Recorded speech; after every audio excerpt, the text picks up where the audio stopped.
and welcome to this week's news bulletin from the Christian Institute.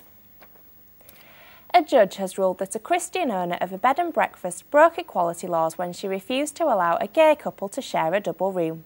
Susanne Wilkinson, who runs the Swiss Bed and Breakfast in Berkshire, was ordered to pay £3,600 in damages to Michael Black and John Morgan. The judge accepted that Mrs Wilkinson was genuine about her Christian beliefs and had also stopped unmarried heterosexual couples from sharing a double room, but nevertheless ruled that equality laws had been broken by discriminating directly against Mr Black and Mr Morgan. Reacting to the ruling, Mrs Wilkinson said, "Equality laws have gone too far when they start to intrude into a family home. We have the option to appeal and we will give that serious consideration." And Mike Judge says he would like to see a more balanced approach from the courts. I think we would like to see from the courts a bit more of a balancing exercise. Susanne Wilkinson was running her bed and breakfast from her family home. Now, yes, it's a business, but it's also her personal home, and she should be allowed to live according to her own values under her own roof.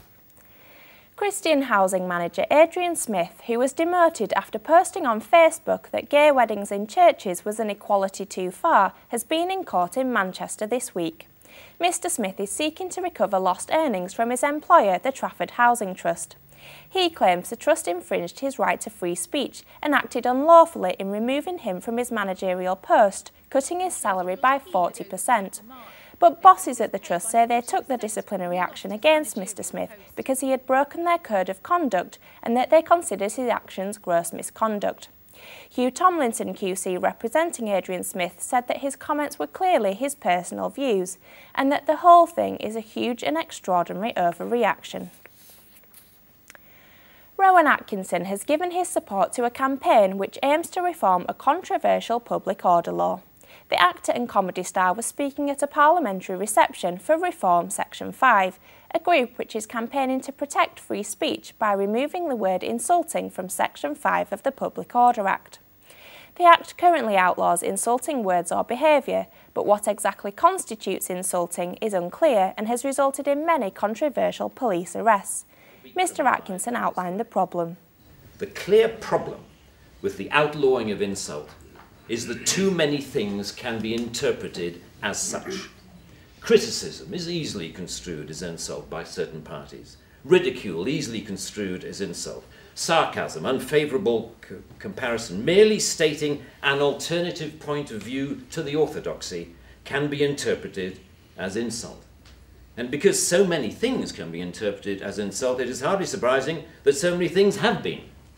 The repeal of this word in this clause will be only a small step, but it will, I hope, be a critical one in what should be a longer-term project to pause and slowly rewind a creeping culture of censoriousness. A diversity officer at a university in America has been suspended for signing a petition calling for a marriage referendum, even though she has not stated her personal opinion on the matter.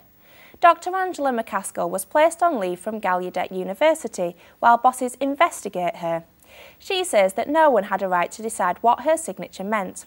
A law allowing same-sex marriage in the state of Maryland had been forced through by politicians, but as a result of the petition, the question is now set to appear on a ballot in November.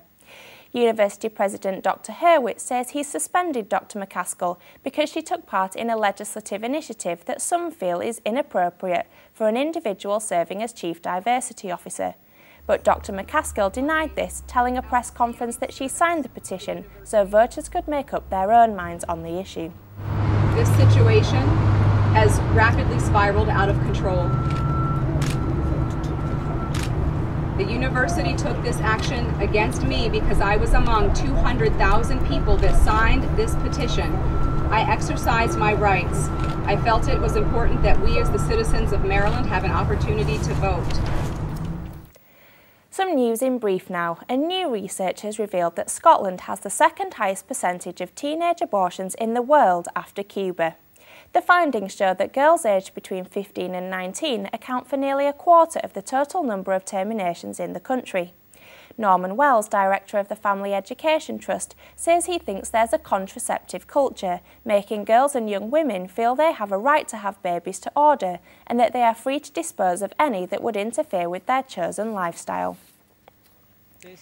There's been a widespread outcry following the opening of Northern Ireland's first private abortion clinic this week.